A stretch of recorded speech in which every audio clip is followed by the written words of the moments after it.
I'm on my knees when I'm begging, cause I don't wanna lose you. Hey, yeah. Okay, so now kita masuk radioactivity. Macam ni tengok figure ni, yang ini adalah salah satu isotop yang patient ambil, kita sama ada kita suntik ataupun dia minum radioaktif isotop. Contoh iodine untuk siapa yang ada sakit thyroid gland yang bengkak dekat tekak tu, atau kadang-kadang kita nak tengok dia punya kidney pun dia kena telan radioaktif isotop ni lah. So that's why kalau kita biasa dengar kan orang yang buat dia macam dia panggil kemoterapi, I'm not so sure lah, tapi kalau yang telan yang ini ni kita kena avoid daripada jumpa dia ataupun duduk very very far away lah, 200 meter and above dalam masa 2 minggu. Okay, dalam topik ni kita akan tengok radioactive decay in terms of apa particles of radioactive. Kita ada alpha, beta. So beta ni ada dua, beta plus, beta minus. And then gamma decay. Okay, and then apa yang kita akan cover, activity, the decay rate berapa ataupun sama dengan activity, decay constant, apa benda ni, half life. Okay, then persamaan untuk decay rate. Ini dipanggil exponential law of radioactive decay. And the last one, application of radioisotope. Okay, so kita tengok dulu in general what is radioactive decay. So radioactive decay is spontaneous reaction. So kalau kita recall balik chapter 11 hari tu, nuclear reaction ada dua. Sama ada spontaneous ataupun induced. So radioactive decay ni dia duduk under spontaneous nuclear reaction. Alright, so dia independent of pressure, temperature and chemical change. So radioactive radiation ni dia berlaku apabila unstable nucleus decays. Maknanya contoh kalau kita ada kita ada uranium, kita bombard with neutron, so dia become unstable. Bila dia become unstable, so dia akan start to decay lah by forming new nucleus with the emitting of alpha, beta ataupun gamma. Right, so kita tengok dulu alpha particle. Bila sebut alpha particle, simbol dia kita guna alpha lah. Alright, so dari segi elemen nuclide tu macam mana nak baca dia, simbol dia yang ini ni, helium. Alright, so kita guna helium lah simbol dia.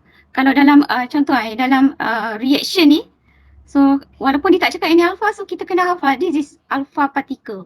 So meaning that this nucleus are forming due to the unstable of this nucleus by emitting the alpha particle, and also kadang-kadang dia sekali dengan gamma. Alright, so alpha particle ni consists of 2 proton and 2 neutron. So that's why kita tengok atomic number dia 2, mass number dia 4. Apa lagi yang ni tak perlu. So it is positively charged particle by yang ni lah, number of proton dia. Okay, ni tak ada apa-apa. Okay, yang ini biasanya nucleus sebelum dia decay, before reaction kita panggil dia sebagai parent nucleus. After the decay, kita panggil nucleus yang baru ni sebagai daughter nucleus. So yang ni emitting particle lah. Okay, next kita pergi pada beta. Okay, beta particles ni dia ada dua. Yang kita guna adalah yang ini, dia punya simbol of nuclide ni, elemen ni. Okay, beta particle ni dia ada dua nama. Okay, biasa kita sebut beta minus ataupun beta plus. Beta minus yang ni. So dalam reaction kita simbol guna yang inilah yang commonly, electron with charge -1. Tapi beta plus dia adalah beta, elektron juga. Cuma number dia punya charge ni sekarang ni dia +1. Alright, nama lain dari segi selain beta minus dia panggil beta minus ni, nama lain dia elektron lah, yang ni elektron. Ataupun kalau beta plus, nama lain dia positron. So simbol-simbol ni kena ingat lah. So beta minus dia negatively charged, negative 1 electron. Then beta plus dia adalah positive 1 electron. Tapi dia punya mass sama, mass of electron. Okay, then the last one for radioactive decay, dia yang paling penetrate sekali, yang paling bahaya sekarang ni adalah gamma ray lah. Right. So it is high energetic photons. So dia types of electromagnetic radiation. Dalam electromagnetic spectrum tu kita ada gamma ray. Right. A gamma ray photon is emitted when a nucleus in an excited state makes a transition to a lower energy state. Okay, macam mana nak calculate gamma ray ni? Dia sama guna equation mass defect times with c square, which is equals to hc over lambda ataupun equals to hf. Nanti kita tengok contoh dia. Gamma ray ni dia tak ada charge. Maknanya dia tak deflected to positive or negative plate of bila duduk dalam region electric field. So dia tak akan deflect, dia neutral. So it is zero mass, dia tak ada mass. Okay, so apa beza antara gamma ray dengan X-ray? Sebab dia guna formula yang sama ni. So dia punya beza just in the manner in which they are produced. Gamma rays are result of nuclear process, tapi X-ray ni originates from electron shell process outside the nucleus, inside the X-ray tube. Okay, so table ni dia dah bagi comparison between alpha, beta and gamma particles. So dari segi charge boleh tengoklah macam saya explain tadi. Mass ni you tak perlu hafal. So mass ni you tengoklah alpha lagi berat. Beta mass dia kecil. Tapi untuk gamma dia tak ada mass, zero mass. Okay, then alpha ni sebabkan dia adalah charge positif. That's why dia akan deflect by electric field and also magnetic field. Kalau electric field nanti kita tengok dia ke mana. Yang ini pun dia ada dua, positif ataupun negatif. So dia akan deflect. Tapi gamma dia tak akan deflect. Dia straight je. Okay, ionization power yang paling tinggi adalah alpha. Tapi yang paling lemah sekali adalah gamma. Ionization power ni maksud dia minimum energy required to remove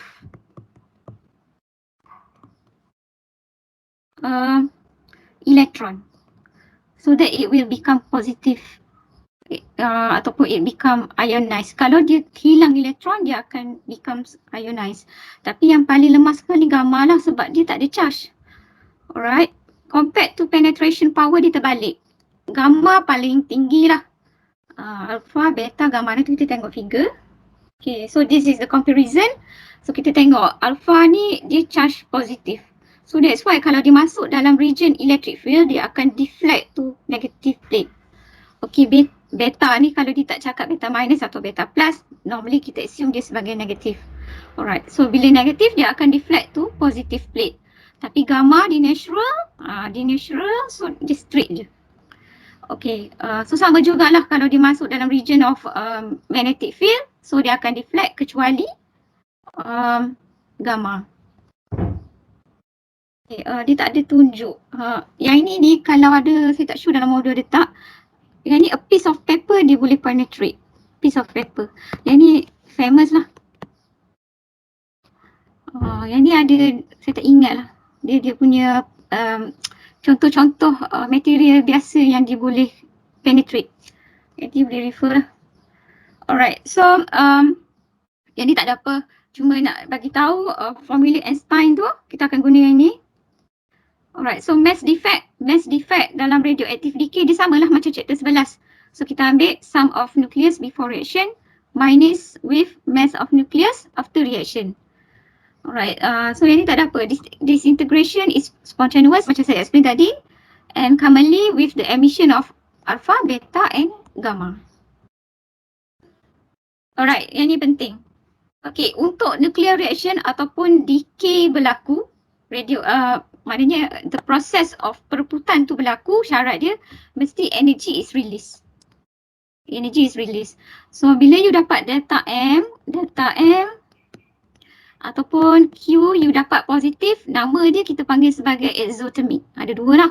exothermic ataupun exergic. So meaning that energy release sama ada in the form of kinetic energy ataupun gamma ray produce. Tapi kalau you dapat mass defect ataupun Q ni negatif, kita panggil dia sebagai endothermic ataupun endorgic, which energy is absorbed in the system. Yang ni bila yang ini berlaku maka decay tak akan berlaku. Decay is not occur. Okay, kita tengok example 1. Okay, now dia kata polonium. So this is the nucleus decays. Bila decays maknanya polonium ni dia dah tak stable lah. So dia akan emit radioactive particle. Particle dia adalah alpha. So bila sebut alpha, yang inilah helium. To lead nucleus. So dia daripada polonium, bila dia decay tu dia akan jadi plumbum. So yang ni daughter nucleus. Ini parent. So dia akan release energy lah. So dia tanya calculate energy release in mega electron volt. So dia punya step sama sahaja macam chapter sebelum ni. So kita kena identify lah which nucleus is before and after decay. So before reaction kita ada polonium. Bawa masuk mass of polonium. Dalam unit U ni dia dah bagi dah dalam soalan. Yang ni given mass ni. Mass of polonium dia dah bagi dah. Mass of plumbum and also mass of alpha particle. So yang ni wajib diberi dalam soalan. Okay, so you masuklah. After reaction kita ada plumbum dengan helium ni. You plus together then minus. You will get the mass defect. Alright, so kenapa kita sebut energy release? Sebab you dapat delta M ni positif. Alright, so nak dapat terus dalam mega electron volt, you tak payah buat step ni. You just directly delta M, E sama dengan delta M 9.61 darab 10 kuasa negatif 3U. So directly darab je 931.5 macam ni, mega electron volt C square. Dia tak payah. So maknanya daripada U ni, you darab terus 931.5 then you will get this answer. Ataupun kalau you rajin boleh je buat macam ni. Daripada U ni, you convert dulu kg. Okay, kalau pening dengan 931.5 ni, you convert dulu daripada U ni tukar pada kg. Maknanya kena darab lah. Yang ni darab dengan 1.66 darab 10 kuasa negatif 27. Then darab value of speed of light. Squared, dia dapat joule. Dapat joule bahagi dengan mega electron volt. Yang ni dah bagi 1 mega electron volt equals to 1.6 times 10 to the power of negative 13 joule. Okay, next soalan dia. Okay. Find the wavelength of gamma ray produced. So dia nak wavelength of gamma ray. Okay, macam mana? Macam saya cakap tadi, nak cari gamma ray, kita guna formula Hc over lambda sebab dia nak lambda. Okay, pen saya tak keluar pula, tak tahu kenapa ni. So maknanya yang ni Okay, energy nak ambil mana? Energy daripada calculation A tadi.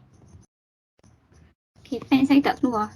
Alright, so buat masuk Planck constant, value dia 6.63 darab 10 kuasa negatif 34. Okay, C 3 darab 10 kuasa 8. Q ni ambil mana? Q ni sama dengan energy release tadi. Tapi ingat, sebab formula ni bila melibatkan Planck constant, okay, sebab dia melibatkan Planck constant, so Q ni mesti dalam joule. Yang 1.436 darab 10 kuasa negatif 12 ni dalam joule. Maknanya tadi bila you dapat jawapan A dalam mega electron volt, you kena make it, you kena convert into joule baru bawa masuk dalam equation lambda ni. Okay, you kira you will get the lambda of gamma ray produced. Alright, so ni tak ada apalah, saya dah explain tadi. Okay, kita tengok example 2.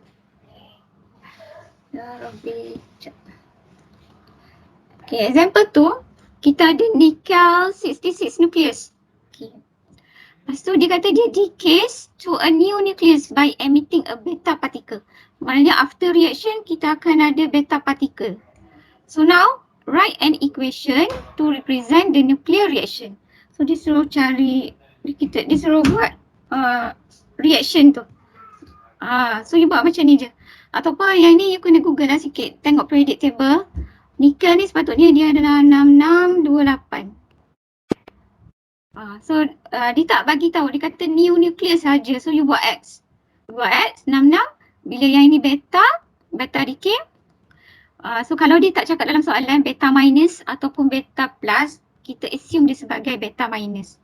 Alright. So dia kosong negatif 1 elektron. You kena buat macam ni. Jangan buat plus beta pula. Plus Q. Q ni mesti ada sebab yang ni energy release. Jangan buat macam ni. You kena ganti elektron ni. Alright. So dah jawab A. Okay. If the nucleus found in the part A has the atomic, so dia bagi dah atomic number untuk X. Ini nilai mass dia. Okay. Mass for nickel yang nukleus yang mereput tu dia dah bagi tahu yang ni formula dia. Value dia. So dia tanya what is the maximum kinetic energy of the emitted electron. Yang ni beta particle lah. Alright. So dia sama macam chapter 11. Nak cari energy yang ini, mula-mula cari dulu mass defect. Okay, yang ni saya tak nak explain lah. Yang ni you faham ni. Before reaction tolak dengan mass of after reaction. You will get the value.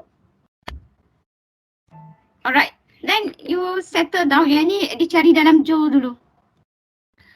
Okay, katakanlah daripada U ni, U darab dengan 931.5 mega electron volt.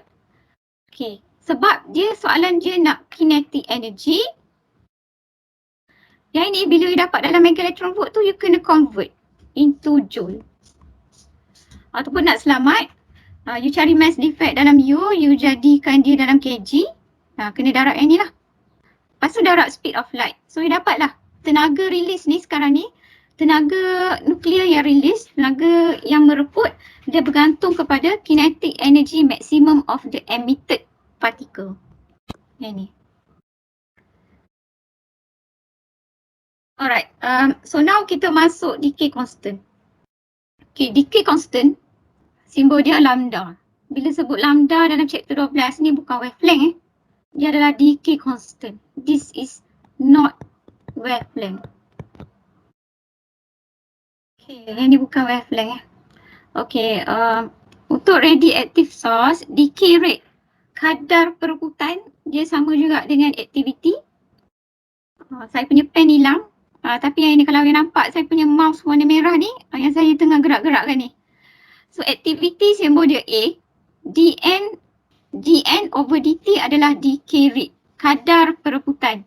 Dia kata decay rate ataupun activity is directly proportional to the number of radioactive nuclei remaining in the source. Okay, so dN over dt adalah dia adalah berkadar terus dengan nilai nuklei yang tinggal dalam source selepas mereput. Dia ada negatif sebab dia punya dia mereput kan. So nama-nama nilai dia makin sikit, dia menyusut. So that's why negative. Alright. So apa yang saya nak highlight kat sini, saya punya mouse yang warna merah ni, yang ini kita panggil exponential law of radioactive decay. Yang ini yang you kena hafal ni. So N naught ni apa? N naught ni adalah nilai asal nuklei sebelum mereput. Okay, eksponen negatif lambda T. Lambda ni decay constant.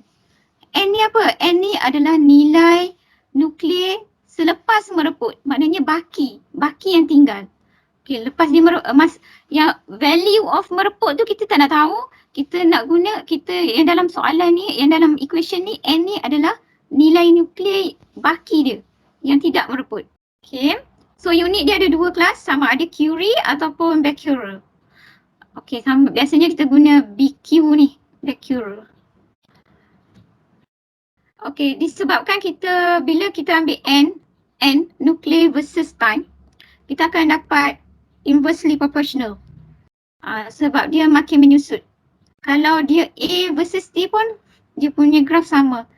Alright, so yang saya nak highlight dekat sini kelas, dia punya initial value dia banyak lah dekat paksi kosong ni. Maknanya dia sebelum dia start mereput. Masa ni adalah masa untuk dia mereput.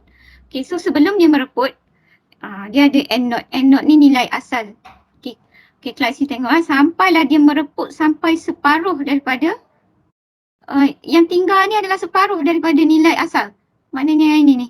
Daripada 0 sampai n0/2 maknanya dia dah mereput sebanyak 50%. Okey, kita nak tengok masa dia. Daripada dia dah mereput 50% tu, masa yang T half ni dia adalah kita panggil sebagai half-life. Half-life ni adalah apabila kita ada nukleus dia mereput sehingga separuh daripada nilai asal dia. So kita dapat half-life. So half-life ni sangat penting kat mana kita nak guna. So half-life, yang ni dia T half. Okay. Half-life is defined as the time taken for a sample of radioactive nuclides to disintegrate to half of the previous number of nuclei. Macam saya cakap tadi lah, dia mereput sehingga separuh. Alright, so apa formula dia? Yang ini kelas. Yang petak kuning saya tanda tick ni. Half-life sama dengan ln 2 over decay constant. Yang ni bukan wavelength decay constant. Ataupun ln 2 ni tukar kalkulator you dapat value yang inilah 0.693. So formula ni hafal. So half-life ni dia unit dia masa. It can be second, minute, hour, day or year. Depends on the decay constant. Dia ikut decay constant punya decay constant lambda ni. Dia punya decay constant ni dia per second, per minute, per hour, per day, per year. Dia terbalik. Okay, so kita tengok contoh application of radioisotope. Kat mana kita nak implement radioisotope ni? Kita implement dalam nuclear reactor. Bila mana kita ada nukleus, kita bombard dengan high speed neutron. So it will become radioactive nuclei. So you tengok example kat bawah ni. Kita bombard dengan neutron. Dia akan produce new nucleus, daughter nucleus together with emitting gamma particles. Okay, yang ini ni more to for medical student lah. Macam mana kita guna radioisotope as traces? Masa saya cakap mula-mula tadi, kita telan ayat dulu tengok, kita nak tengok activity of the traces tu, radioisotope tu. So apa formula dia? You tengok yang ni A1 over A2. Okay, A1 over A2 equals to V1 over V2. A ni stands for activity not area. Activity. V ni adalah volume of the blood. Okay, tengok contoh. A small volume of solution. So yang ni radioisotope tracer lah. Which contain a radioisotope of sodium. Had an activity of 12,000 disintegration per minute. Yang ni activity.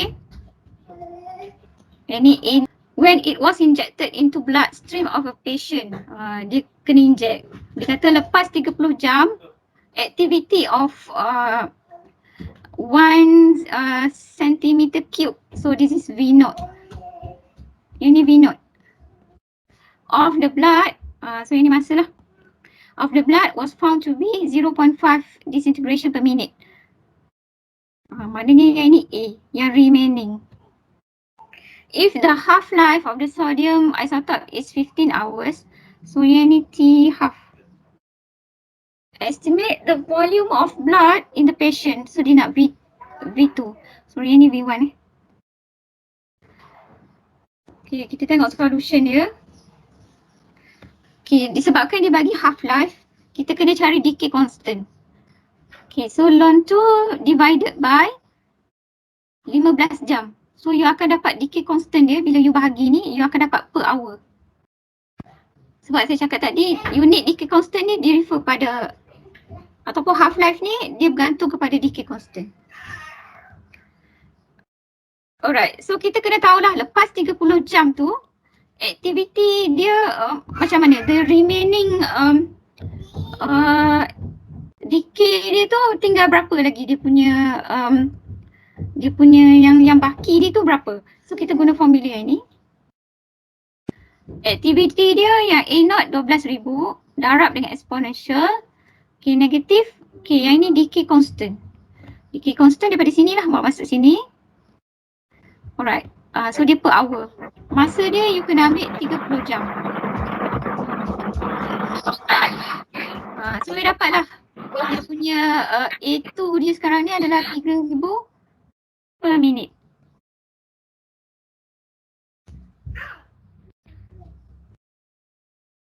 Okay, so dia guna formula mana? Dia guna formula V1 over V1 equals to A2 over V2. Sorry, ini A2. Sorry, ini A2. This one is V1. This is V2. Okay, V1 tadi 1 cm cube. Bawa masuk dekat V1. A1 0.5.